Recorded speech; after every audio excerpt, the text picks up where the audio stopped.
I'm back. Seriously, never before have I been so incredibly hyped to play a game. Let's get started by having a look at what we know from all 4 of the new feature highlights: road tools, traffic AI, public and cargo transportation, and zones and signature buildings. Hi there, it's AI from the future. Just mentioning that timestamps for each section will be available in the pinned comment and the description, so watch how you want. Okay, now back to the video. Hope you enjoy.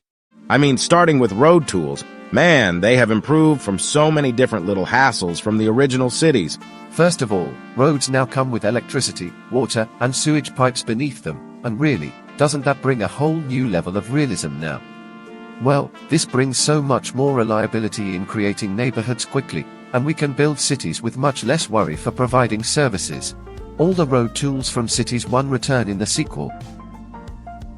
But the new grid mode makes it incredibly easy to create city blocks and city grids in 3 easy clicks. This feature is really going to become handy in making cities quickly. It's also going to be rather helpful in making American cities.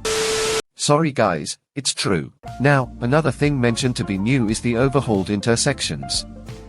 With rules being less restrictive, we can build the ultimate intersections of our dreams. Not just this though, intersections can be placed on already existing roads. Thank goodness for no more spaghetti junctions. A feature that may excite many is the new roundabout section in the road tool menu. Available in 4 different sizes: extra small, small, medium, and large.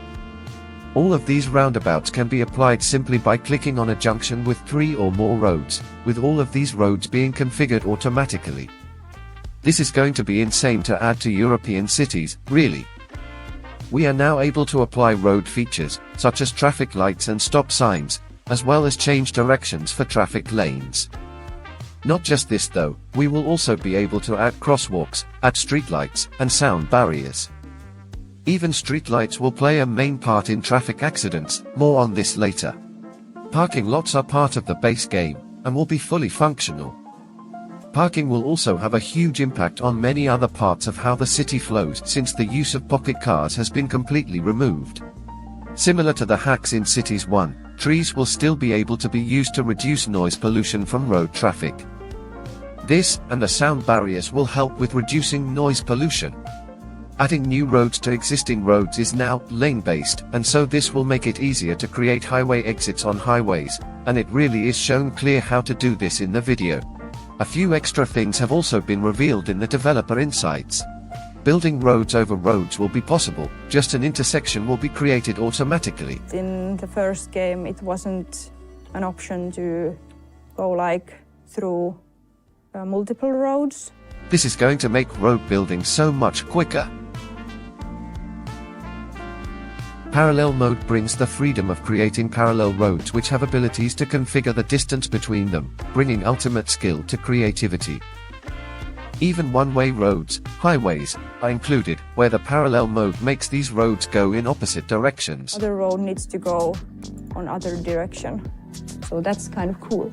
6 snapping options, existing geometry, zoning cell length, 90-degree angles, sides of buildings, guidelines, and zone grids, make it much easier to create roads into however we want. Road elevation will work similarly to Cities 1, however with fewer restrictions that will ensure freedom in road building. Roads on top of roads, great for massive interchanges, possible. With this feature, it is going to allow cut and fill roads, which are a completely new feature to cities. Roads cutting through terrain like they would in real life. With the Replace tool, not only can traffic lights, stop signs, crosswalks, directions, streetlights, and sound barriers be added, but different transport options, such as tram tracks and bus lanes, can be added. Pedestrian streets, originally from plazas and promenades, are now a feature in the base game. This is going to be great for city centers. Pedestrians can walk on them, whilst emergency vehicles are also able to as well. 10 pre-made intersections are now available, a huge upgrade from only 3 intersections in Cities 1. Great for people like me that cannot make any good intersection.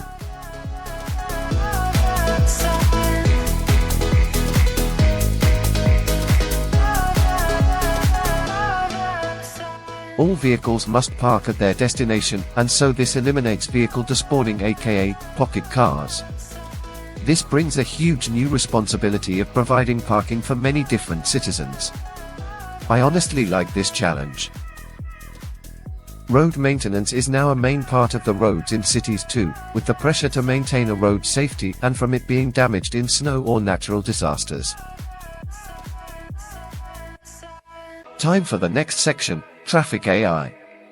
With this newly powered traffic AI, countless different traffic decisions are being made amongst all the citizens in a city, giving a new sense of complete, authentic, and realistic cityscape.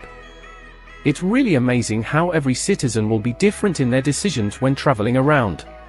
First of all, pathfinding is no longer only finding the shortest distance between a beginning and a destination for a citizen, such as it was in Cities 1. For factors, pathfinding costs can impact a citizen's decision when traveling across a city. Time is the biggest pathfinding cost for everyone. Every citizen, despite of their age, teens, adults, seniors, will always try to prioritize this as their main preference. With this, people measure how long it would take to travel to a destination, for example, taking into account the conditions on the journey and the traffic congestion. Comfort. All citizens will want to have a comfortable journey on their travels, so wouldn't they want to avoid tricky intersections? Availability and expenses of parking can all impact how a citizen's decision is when configuring their journey plan. Money. Fuel, parking, and transport expenses for citizens can all affect how a citizen wants to travel to their destination.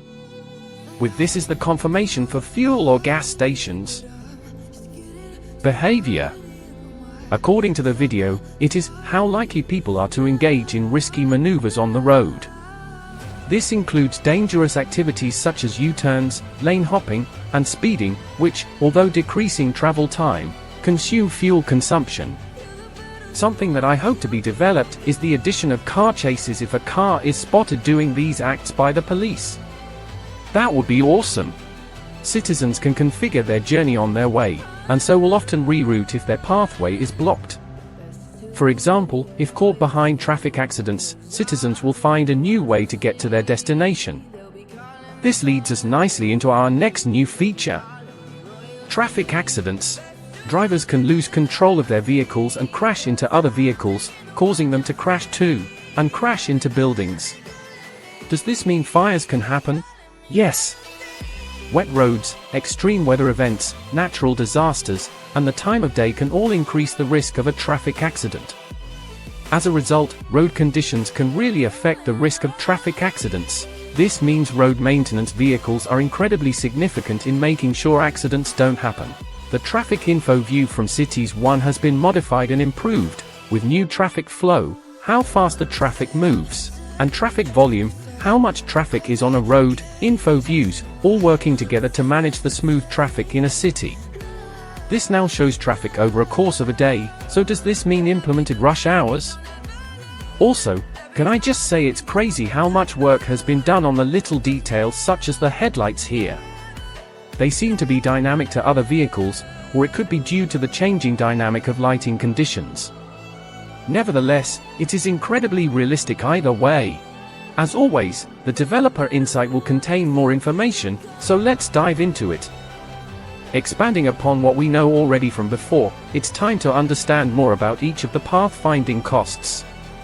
Time. All citizens will calculate how long it takes to travel through the city on their route. This is affected by the speed of the road, of the vehicle, of their walking speed, or of public transportation. As said before, this is one of the major factors for citizens deciding how to travel. Comfort. As is known, comfort includes the consideration of the difficulty of a journey, availability and cost of parking, and how close it is to its destination. Money. Again, fuel, parking, and public transport costs all affect this pathfinding cost. Behavior. Most road vehicles in the city will follow normal traffic laws. Emergency vehicles, such as ambulances, fire engines, and police cars, will commit to making more dangerous maneuvers, U-turns, on the road to limit their duration to their destination. Other vehicles will prioritize and make space for these vehicles. Some cars may act immaturely and will go through red traffic lights to sneak in at the last moment. With pathfinding and citizen life paths being a feature, yep, we know this from the game achievement, you little stalker. Different age groups will value different pathfinding costs depending on their preferences. Teens value money because they have none. Adults value time because they have so little of it. Seniors value comfort because they in their leisure time of the year. Yeah, that describes it. Road vehicles will now attempt to use all lanes, spreading the flow of traffic for more realistic traffic jams. No more one-lane traffic jams, thank goodness. Traffic accidents can be caused by poor road conditions, lighting conditions, streetlights or time of day, weather, hailstorms, and natural disasters. They can also cause traffic jams on their own, causing traffic congestion. To limit traffic accidents, we can add traffic lights and streetlights, while also keeping roads in good condition, road maintenance. With the traffic info view, we have the chance to see our overall traffic flow and traffic volume across the entire city, with a time percentage graph to see the statistics over a course of a day. It is also possible to select individual roads to see specifically how much traffic volume there is, with traffic flow too. With the time percentage graph, this may hint that we will have rush hours at 6 AM and 6 PM, but this has not been confirmed. The star on this chirper message might be acting as some sort of verification badge, possibly a hint that ANO is one of the companies, or it might be that it is a signature building. This is pure speculation. Similar to the predecessor, there are two types of service vehicles, some respond to calls, ambulances, and some patrol or travel across the city, police cars, garbage trucks. Service vehicles from service buildings can now be modified to only respond or travel in certain districts only, so this prevents service vehicles from entering from the other side of the city, or vice versa. This really will help to manage the city so much better. Traffic between other outside cities is now adjustable, with outside connections, vehicles, trains, planes, and electricity, power lines, can all be edited to control how people get in and out of your city. That is, if they have to leave because the city has a massive death wave, sewage is filling the streets and a tornado is on its way. I'm speaking the truth here.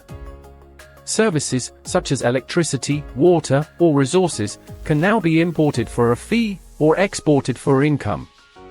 Other services such as fire, healthcare, and others can be used to give aid to the city, but with the disadvantage of cost and time.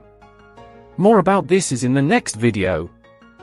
For now though, it's time to delve into public and cargo transportation. When first starting a city, only buses and taxis, with their electric upgrades, will be available, which are the first that are able to be unlocked. They remain reliable and cheap to use, however, traffic conditions are very often a drawback to these services. Next, when leveling up, development tree, dev insight, trains, trams, and subways will become available. They are all expensive to build, with complications such as building depots, tracks, and station stops. On the other hand, they are much more efficient, not having to share with other vehicles and carry more passengers, while all working together to reduce road congestion. So, let's take a look at the transport options. Starting with public transport. Subways. They are fast and high capacity, while taking up very little room due to being built underground. Can be run on an elevated track and along the ground, separated from road traffic. Trams. Trams are more flexible compared to trains, and we can easily add new lines into neighborhoods. They have tram track roads, as seen beforehand, so tram tracks can be added to existing roads, or can be run on dedicated tracks. Trains. They carry extremely high volume, but can also bring passengers from surrounding cities, of course, outside connections. Trains play another role as cargo transport too, with cargo terminals acting to transport goods and services in and out of an area or city. Ships. Ships have extremely high capacity in passenger volume, but also have extreme volume for cargo. Cargo ships carry much more than cargo trains do, 1,000 tons worth. They remain very slow though. Air. Planes carry less than trains and ships. Airports are now expensive, with the size of a small neighborhood. Speed is an advantage, planes do not contribute to road congestion, and can transport passengers incredibly quickly. Trading with other cities is now possible. Cargo harbors can now store these goods as storage facilities with containers. Personally, I think this is an amazing feature, and that trading with other cities will be incredible, integrating the outside world with the city that we build. The transportation overview can now be seen on a wider scale, revealing the name, length, stops, amount of vehicles, and usage. Some features that can be edited are the name, color, ticket price, and time of day on which the public transport is operable. With further detail, here comes the dev insight. In order to make transport work to its full potential, there is a guide. 1. At depots, all transport, cargo options, except for aircraft, need depots, bus, taxi, metro, train, tram. 2. Then you can add stations, or stops. 3. Afterwards, you add the lines with the line tool. This particular way makes it easier to possibly have several lines going to one bus stop, for example. Not saying this would be very logical. 4. Adding waypoints can also make it much easier for buses to be directed through a specific way, so are redirected away from traffic, or led on bus-only roads, etc. 5. After this, depots bring the vehicles out, and depots will also have upgrades to improve functionality. Bus depots have upgrades which can bring electric buses, train depots have upgrades for increased rail capacity, and taxi depots have upgrades for dispatch centers, for the taxis. Outside connections are modifiable by the player, being able to change how people and goods come in and out of the city. This includes the bus, train, water, and air routes. Talking of buses, intercity bus lines can now be made with outside cities, obviously, not visible in the game. Cargo harbors and their respective cargo ships can cause severe traffic when ships unload their cargo, in the form of trucks. It is imperative that the roads surrounding the harbors must not be congested, and that a flow of traffic is sustained. Progression info view shows milestones and achievements as usual. However, a new category is introduced. Development category allows for certain services to unlock new buildings with awarded development points, possibly after a new milestone is reached. This is an amazing feature for those that want to build their cities in their own unique ways. The Line Info View panel can inspect all public and cargo lines, while also being able to see specific lines in the panel. As well as being able to view specific line details, it can also reveal how many passengers are on a line in a month and how much cargo is transported in a month. Finally, it's time to see what is contained in zones and signature buildings. All the usual tool modes are the same as the original predecessor. However, to remove blocks of zoning, you simply right-click over a zone to remove it. No dezoning option is present.